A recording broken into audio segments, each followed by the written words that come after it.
il fallait premièrement que Élie, c'est-à-dire vienne, c'est-à-dire Jean le Baptiste. Mais il dit, ils ne l'ont pas reconnu, Jean le Baptiste. Et ils l'ont traité comme ils ont voulu. De même, le Fils de l'homme souffrira de leur part. De même, le Fils de l'homme souffrira de leur part. Les disciples comprirent alors qu'il leur parlait de Jean le Baptiste.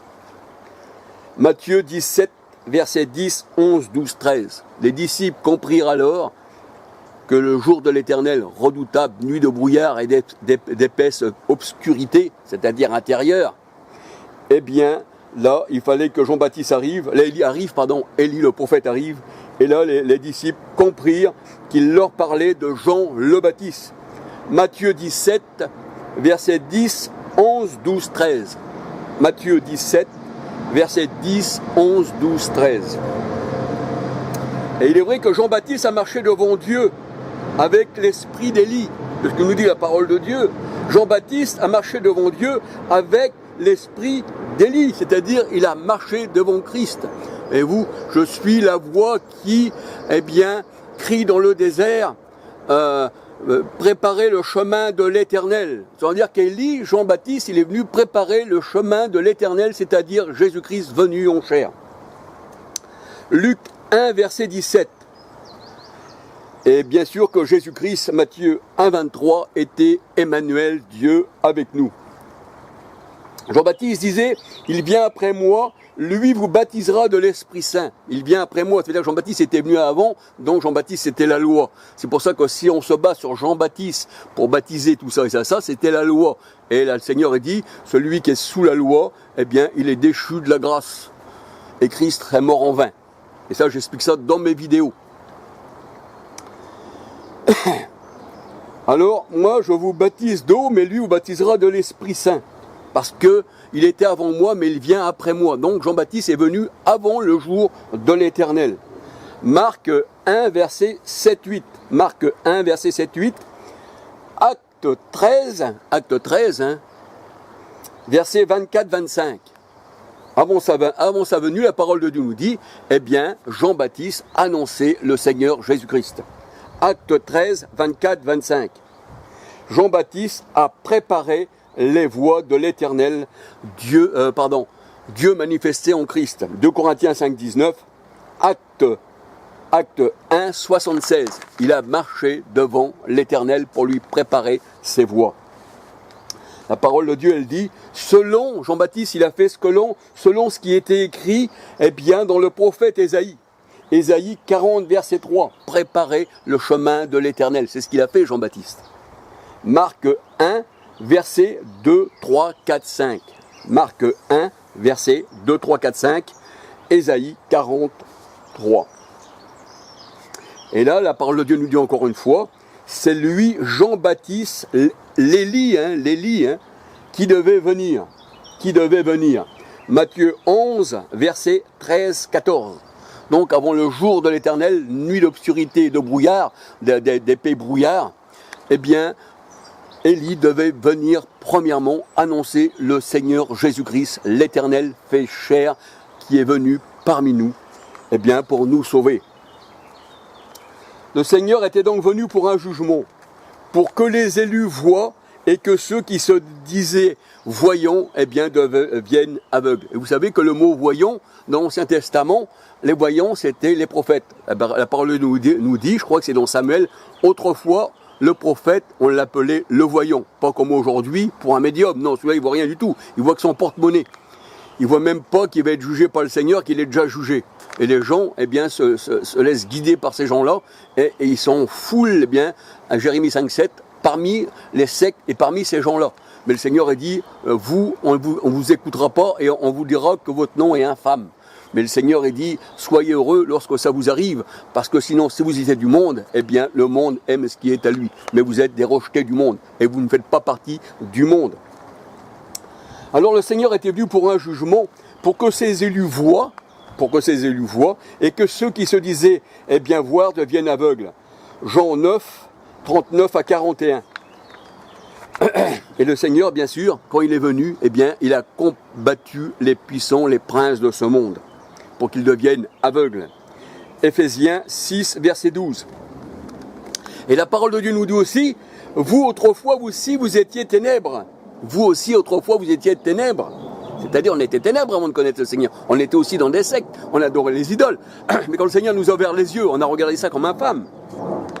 Alors vous autrefois vous étiez ténèbres. Éphésiens 5, verset 8 à 14. Éphésiens 5, verset 8 à 14. Mais Christ nous a éclairés. Colossiens 1, verset 12-13. Colossiens 1, verset 12-13. Christ nous a éclairés. 1 Jean 5, verset à 7. Parce que quand la lumière est venue dans notre cœur, eh bien, on avait été des lampes préparées déjà d'avance, prédestinées avant la fondation du monde pour recevoir l'huile sainte, c'est-à-dire le Saint-Esprit dans notre lampe afin que nous puissions briller, allumer le monde. Parce que le Seigneur dit vous êtes la lumière du monde. Et le Seigneur dit on n'allume pas une lumière pour la mettre sous le boisseau, mais que votre lumière brille parmi les hommes. 1 Jean 5 à 7. 1 Jean 5, 1 Jean 1, 5 à 7, pardon. 1 Jean 1, 5 à 7, je me suis trompé. Alors, c'est vrai que les gens du dehors, eh bien, ont l'obscurité pour toujours, c'est ce que nous dit le Seigneur. Il dit, je les ai réservés pour l'obscurité. Donc, Jude 13. Les gens du dehors, Matthieu 8, 12. Les gens du dehors, les gens des ténèbres.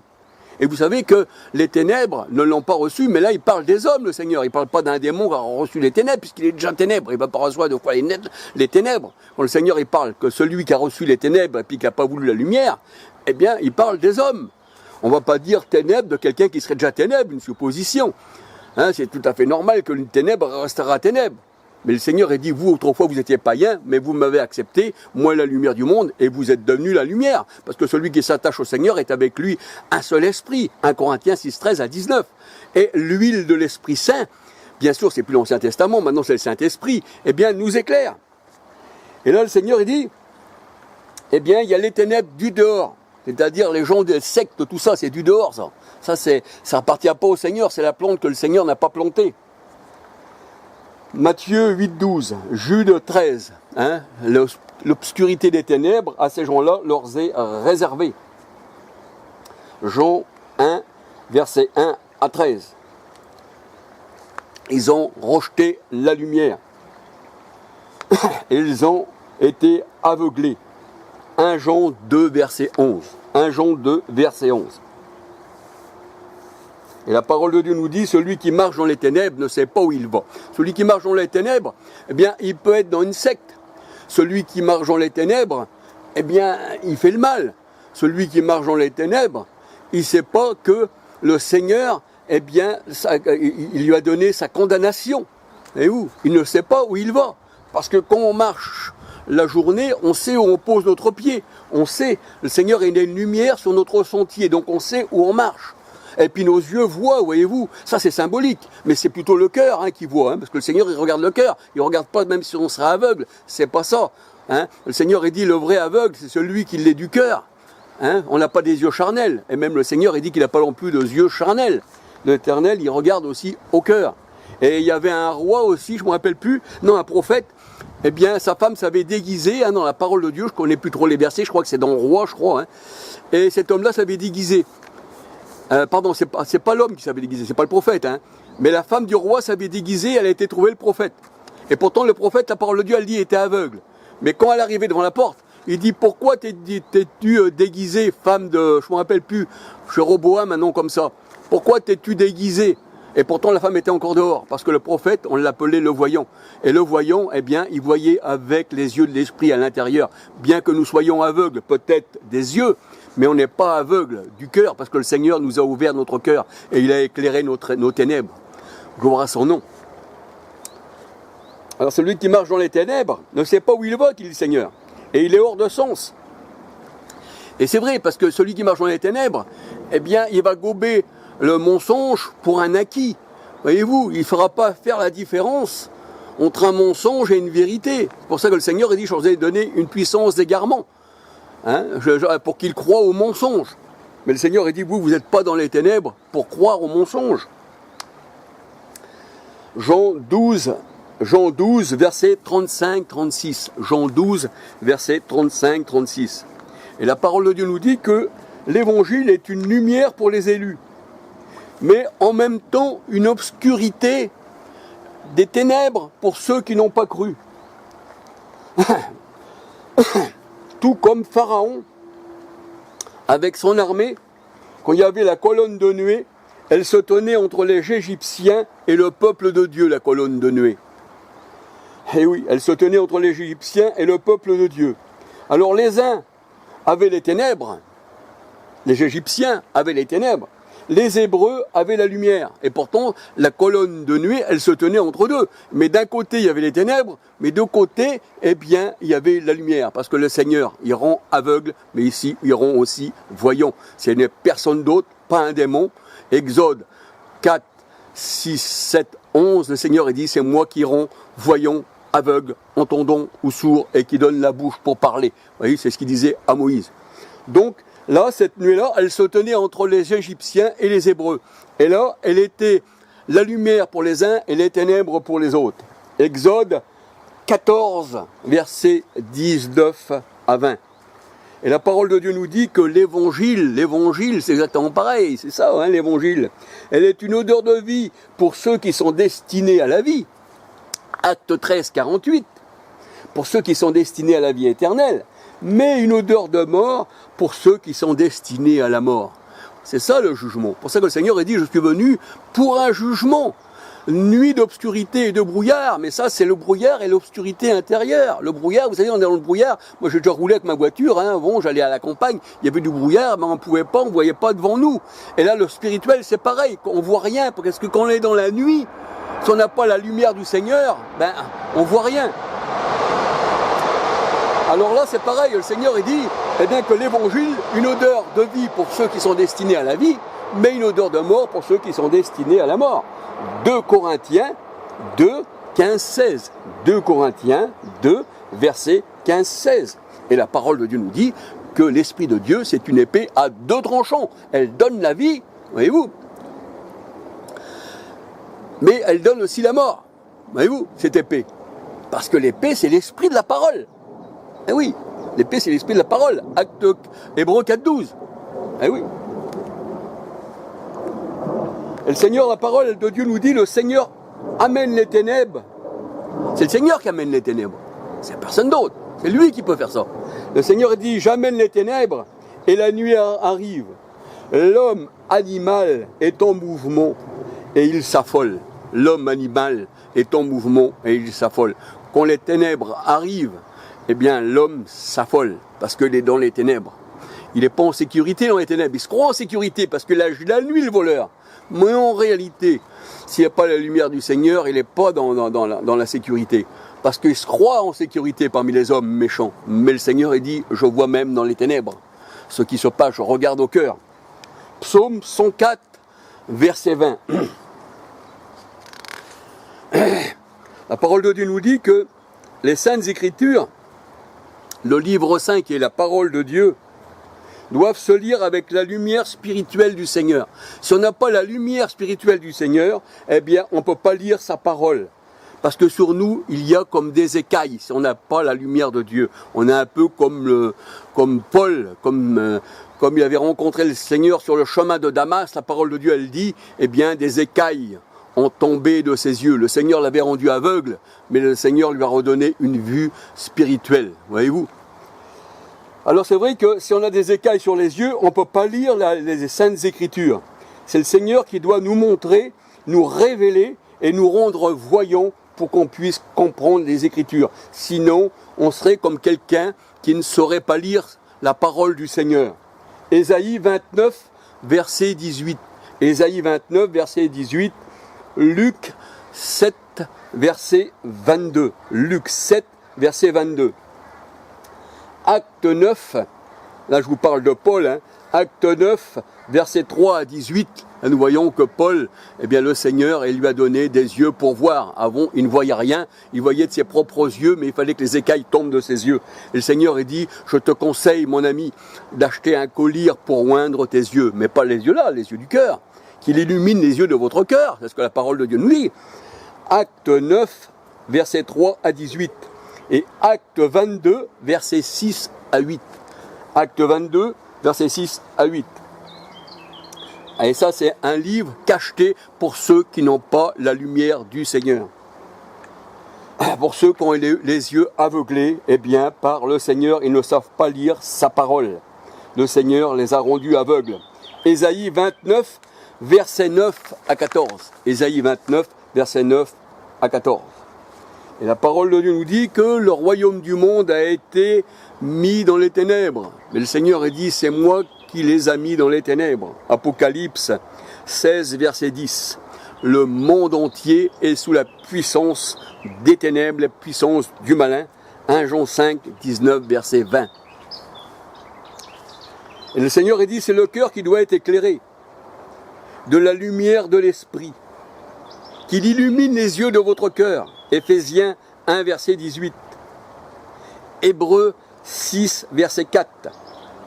Hébreux 6, verset 4. Et Hébreux 10, verset 32. Hébreux 10, verset 32. Luc 11, verset 33 à 36. Luc 11, verset 33 à 36. Vous savez, quand on parle dans la parole de Dieu de l'habit éclatant, ça ne veut pas dire l'habit que l'on porte, parce que ça c'est qu'un bout de chiffon. Mais l'habit éclatant dans la parole de Dieu, ça représente la lumière qui se dégage, la lumière spirituelle qui se dégage d'un enfant de Dieu, soit d'un homme, d'une femme ou même d'un jeune homme. Voyez-vous, ça c'est la lumière de Dieu. C'est ça l'habit éclatant. Acte 10, verset 30. Et c'est la lumière qui éclaire notre sentier. Psaume 119, verset 105. Et vous savez que le Seigneur Jésus-Christ, eh bien, c'est l'étoile du matin. C'est l'étoile du matin, le Seigneur Jésus-Christ. Eh oui. 2 Pierre 1, verset 19, que l'étoile du matin se lève dans nos cœurs. Mais nous savons que l'étoile du matin est déjà dans nos cœurs. Oui, pourquoi? Parce que la parole de Dieu nous dit dans 2 Corinthiens 13, 3 à 6, examinez-vous vous-même pour savoir si Christ est en vous. S'il n'est pas en vous, vous êtes des réprouvés, vous êtes des rejetés de Dieu. Galates 2:20, ce n'est plus moi qui vis, c'est Christ qui vit en moi, disait, eh bien, Saul de Tarse, Paul. Voyez-vous, après avoir été aveugle, Christ est venu lui donner la lumière et Christ est venu en lui. Et le Seigneur dit, celui qui vous écoute m'écoute, celui qui vous rejette me rejette. 2 Pierre 1,19, l'étoile du matin se lève dans vos cœurs.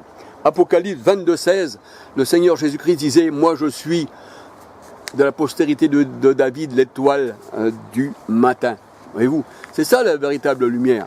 Parce que la lumière, quand elle est arrivée dans le monde, elle a éclairé tout homme. Mais tout homme qui était destiné à la vie éternelle, aussi toute femme, hein, tout enfant aussi qui appartient au Seigneur, puisque nous sommes élus avant la fondation du monde. Nous sommes élus avant la fondation du monde, ça veut dire que le Seigneur il ne nous a pas laissés dans les ténèbres, il ne va pas laisser ses élus dans les ténèbres. Mais le Seigneur a dit à tous ceux qui m'ont reçu, c'est-à-dire on a été obligé de le recevoir parce qu'on était élus, voyez-vous.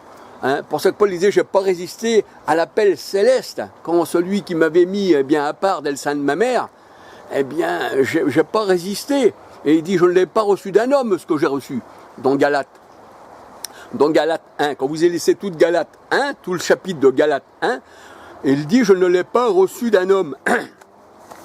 Donc Paul ne l'avait pas reçu d'un homme, mais il l'avait reçu de Christ. C'est pour ça que ceux qui disent que Jésus n'est pas Dieu, eh bien, vraiment, c'est ça l'antichrist. J'aurais voulu toucher un mot là-dessus, parce que l'antichrist, c'est celui qui nie à la fois Jésus, et il nie à la fois le Père. Parce que moi et le Père, on est un, qui dit le Seigneur. Et où? Ésaïe 9,5, un enfant nous est né, on l'appellera Père éternel. Et la parole de Dieu, elle dit dans Jean 6,57 que Jésus vivait par le Père. Et vous, et celui qui n'a pas le Fils n'a pas non plus le Père. Donc, l'onction, l'antichrist, c'est quoi? Ça veut dire que l'onction, le Saint-Esprit, qu'on reçoit l'onction de l'Esprit Saint, c'est l'Esprit du Christ. C'est Romains 8,9. Celui qui n'a pas l'Esprit du Christ ne lui appartient pas.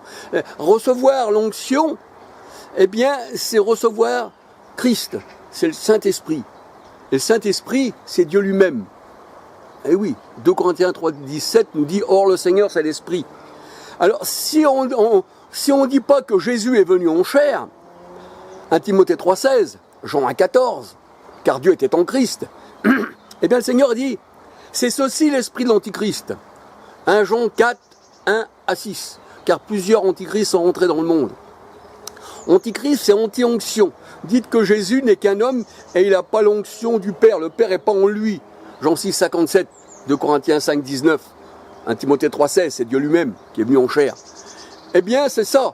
Si on n'a pas, on ne dit pas que on n'a pas reçu l'onction, c'est ça quelqu'un, un Messie. C'est ça un Christ. C'est quelqu'un, eh bien, qui a reçu l'onction. On n'est pas des immergés, sinon on ne serait pas des Christ, on ne serait pas des Messies. Et le mot immergé n'est pas dans la parole de Dieu. Tous ceux qui ont été immergés dans la mer au temps de Moïse, eh bien, ils sont morts. Ça, c'était des gens qui étaient destinés à la mort. Et puis aussi au temps de Noé, nous voyons que, eh bien, ces gens-là, au temps de Noé, eh bien, ils ont tous été engloutis par les eaux. Seul Noé était sur l'arche. 8 personnes en tout. Voyez-vous, et partout dans la parole de Dieu, pour ça que le Seigneur a dit, je ferai que les fleuves ne te submergent pas. Pourquoi? Parce que les fleuves, dans la parole de Dieu, dans Apocalypse 17, 1, 15, la parole de Dieu, elle dit, les grandes eaux, eh bien, c'est le monde. Et quand le Seigneur, il étend sa main d'en haut, et qu'il nous retire des grandes eaux, ça veut dire qu'il nous retire du monde. Voyez-vous, j'ai tendu ma main d'en haut, et je te renlève des grandes eaux. Et les grandes eaux ne passeront pas sur toi. Et les eaux de l'Égypte ont été du sang. Voyez-vous, ça, il a jugé l'Égypte en rendant l'eau comme du sang, parce que l'eau représente le sang. Et quand le Seigneur il a fait de ses disciples des pêcheurs d'hommes, hein, eh bien, il a fait que les disciples ont enlevé, eh bien, ces élus des grandes eaux. Et le royaume des cieux est comme un filet jeté à la mer. On y prend tout ce qui est bon, on remet à la mer ce qui est mauvais. C'est ça. Je vous ferai pêcheurs d'hommes. Mais ça, le Seigneur disait ça à ses disciples il y a 2000 ans. Voyez-vous. Alors voilà, c'est ça. C'est ça, être aveugle. Hein.